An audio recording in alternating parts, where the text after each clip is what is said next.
السلام عليكم، يا رب تكونوا بخير جميعا. كتير جدا من حضراتكم لما عملنا الفيديوهين المتتاليين بتوع الصابون الصلب سواء بتاع البشرة او بتاع الغسيل بكميات كبيرة جدا من الزيت، يمكن فيديو فيهم كان 7 لتر والاخر كان 10 لتر او 9 لتر تقريبا على ما اذكر.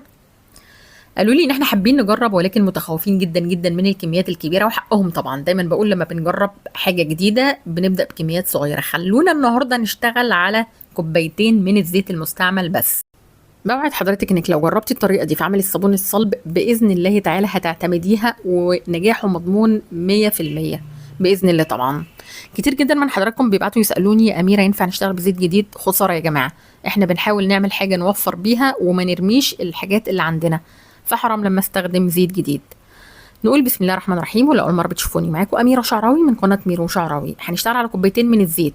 لما كل لتر زيت بياخد من 300 ل 500 جرام من السوائل، يبقى انا لحد كوبايه كامله من السوائل انا تمام. بمعنى كوبايتين الزيت ليهم من نص كوبايه لكوبايه من السوائل. طب خليني اخد النهارده كوبايه كامله. تاني، نص كميه الزيت لما تكون سوائل يبقى انا كده تمام. اكتر من كده يبقى انا كده بدات ان انا ادخل في مرحله الصابون هيفضل طري ومش هتصلب معايا.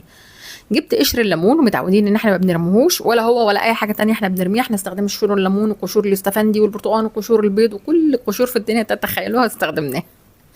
اخدت كوبايه من قشور الليمون بعد ما غليتها ونزلت كل الزيوت اللي فيها. بدات ان انا اخد 4 معالق كبار من الصودا الكاويه دي بوشار، كوستيك، حجر تسليك، مجاري، بطش، البطاس.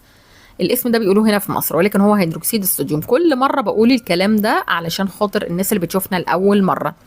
4 معالق من الصودا الكاويه. بكون لابسه جلافز في ايديا، بكون مشغله مروحه او شفاط علشان الابخره اللي بتطلع مش صح ان انا استنشقها. الصودا الكاويه على الميه مش العكس، مش بنزل الاول بالصودا بعد كده بنزل بالميه، لا.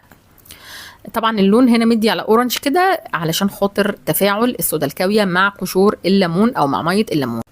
هركن الصودا الكاويه ليله كامله زي ما اتفقنا علشان احصل على افضل نتيجه للصابون الصلب.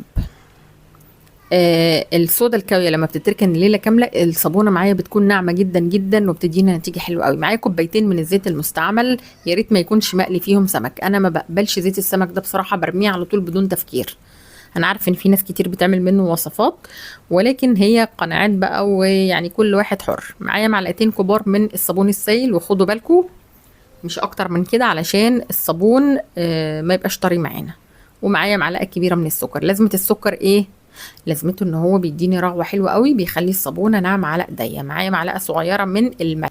فايده الملح ايه في الوصفه بتاعتنا او في الصابون الصلب؟ الملح بيديني صلابه حلوه للصابونه، وكمان بيأخر عمليه التصلب او التصبن يعني. علشان خاطر مش اول ما انزل بالصودا الكاويه بص الاقيه على طول كل حاجه انا بشتغل بيها جمدت. في ناس اول ما بتنزل بالصودا الكاويه بتلاقي على طول كده ايه الصابون جامد معاها او نشف معاها. لا، هو الملح بيأخر عمليه التصبن شويه بحيث ان انا اقدر اقلب المكونات كويس جدا جدا. بدأت ادمج الملح مع السكر، معلقه كبيره من السكر، معلقتين صابون سائل، دي الحاجات اللي احنا حطيناها، معلقه صغيره من الملح، وبدأت ان اقلب كويس جدا جدا. وطبعا اللون اللي حضراتكم شايفينه ده كان لون الصابون السائل. يلا بقى ننزل بالصودا الكاويه، واول ما بنزل بيها لازم اقلب ربع ساعه متواصل. بعد كده بقى لو اخد وقت معايا شويه على ما يتقل بفضل رايحه جايه، بس اهم حاجه ان انا اقلب باستمرار. خليني بقى اقول لكم على بدايل اقدر استخدمها للسوائل اللي انا هحطها على الصابون. دلوقتي انا عملت كوبايتين زيت فليا كوبايه من السوائل. ممكن اخد الكوبايه دي نصها ادوب فيه الصودا الكاويه ميه يعني، والنص التاني ممكن احطه كلور او كلوريكس او صابون سائل او بيرسيل جل. اهم حاجه بس ان انا ما اكترش عن كميه السوائل المسموح بيها. الكلور حلو قوي بيضيع ريحه الزرنخه، وكمان بيفتح لون الزيت، والكلوريكس الوان نفس الكلام، والبيرسيل جل نفس الكلام. زي ما حضراتكم شايفين الصابون مع الوقت ومع التقليب القوام بيبدا يتقل معانا. اقدر ان انا احط معلقتين من المسحوق البودره، اقدر احط معلقتين من بيكربونات الصوديوم، اقدر احط معلقه من ملح الليمون، اقدر احط معلقه من الزهره البيضاء، اقدر احط معلقه من الخل. اللون اللي انا حطيته ده طبعا يعني اختياري، مش حابه تحطيه ما تحطوش، ما فيش اي مشكله خالص. كلنا عارفين ان الالوان الوحيده اللي بتثبت في الصابون الصلب هي الوان المايكا، علشان الالوان الغذائيه والالوان التانية العاديه بتروح بسبب مفعول الصودا الكاويه، انما المايكا بس هي اللي بتثبت في الصابون بنسبه كبيره جدا. يعني انا حطيته علشان التصوير، حضرتك ملوش اي لازمه انك انتي تحطيه. بيبقى حلو قوي على فكره في الصابون السائل، يعني الالوان المايكا بتديني تصديفه ولمعه حلوه قوي كده. كل الخامات والمكونات بتاعه الصابون هتلاقوها باسعار رخيصه جدا جدا في ميدان باب الشعريه او في شارع الجيش. اقدر ان انا استخدم خلاط يكون الكوز بتاعه بس او الشفشق بتاعه بس اخصصه للصابون. اقدر انا استخدم الهاند بلندر في التقليب علشان الناس اللي عندها مشاكل في ايديها، يعني سواء الشفشق بتاع الخلاط او الهاند بلندر تمام مفيش اي مشكله، بتغسليهم كويس قوي قوي بالميه والخل بعد كده. اقدر ان انا اقلب بالمضرب بتاع البيض، واقدر ان انا اقلب بالمضرب السلك اللي حضراتكم شايفينه ده عادي جدا، وحتى كمان لو معلقه خشب حتى لو سباتيولا مفيش اي حاجه خالص، بس اهم حاجه التقليب. طيب القوام بيبدأ يتقل وعلامة الأثر بتبدأ تبان بعد قد ايه؟ علامة الأثر دي أو ترك الأثر دي اللي هي ايه يعني؟ اللي أنا برفع كده السباتيولا أو المعلقة ببص ألاقي الصابون بينزل معايا مش ليكويد قوي يعني، لا هو في أثر كده اللي مكان المعلقة أو السباتيولا اللي أنا كنت بستخدمها. مش شرط يتقل معاكي زي ما يتقل معايا، ممكن أنا ياخد مني ربع ساعة، ممكن حضرتك نص ساعة، ممكن أنا أقل، يعني ملهاش مقياس. ده بيعتمد على الجو طبعا، بيعتمد على نوع السودا الكاوية، بيعتمد على كمية السوائل.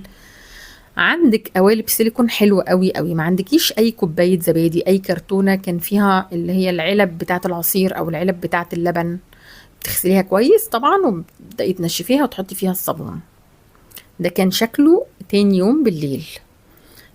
العلب دي اللي بيكون فيها السلطات، وخدي بالك ان هي ما تكونش مخرومه او مكسوره، لان حصلت معايا يمكن في فيديوهين 3 وحضراتكم شفتوا ان الصابون اتدلق منها. خدي بالك بس من الحته دي. حتى لو عندك كرتونه اللي هي بتحط فيها الكحك بقى والبسكوت، يعني الكراتين العاديه دي، بس تكون كرتونه ناشفه، اوعي تحطي الصابون في حاجه الومنيوم، لان الصودا الكاويه هتتفاعل مع الالومنيوم والصينيه هتبوظ منك، ومش هينفع تستخدميها تاني خالص في الاكل. الصابون اللي بينشفه الهواء مش الشمس، ما تحطيش الصابون في الشمس، ما ينفعش باي شكل من الاشكال تستخدمي الصابون ده قبل مرور 40 يوم علشان تتاكدي ان هو امن على بشرتك.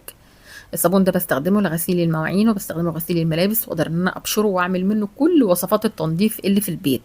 سعر الصودا الكاوية دلوقتي في شارع الجيش من 50 ل 60 جنيه. طبعا في استغلال رهيب عند محلات المنظفات، ممكن بيبيعوا الربع بس يمكن ب30 جنيه وبأسعار كده، يعني بجد ربنا يسامحهم على الاستغلال وعلى اللي بيعملوه في الناس. أرجوكم أرجوكم أرجوكم بلاش تبيعوا الزيت المستعمل، لأن انتوا كده بتأذوا نفسكم وبتأذونا علشان خاطر كام جنيه ملهمش أي لازمة. زي ما حضراتكم شايفين الرغوه بتاعته حلوه جدا، بالرغم ان احنا لسه عاملينه امبارح او اول امبارح. كل ما بيقعد كل ما اي ريحه موجوده فيه بتروح، كل ما الرغوه بتبقى احسن، وكل ما بينشف معايا وكمان لونه بيفتح. خلصت الفيديو وما تنسونيش بدعوه حلوه وبحب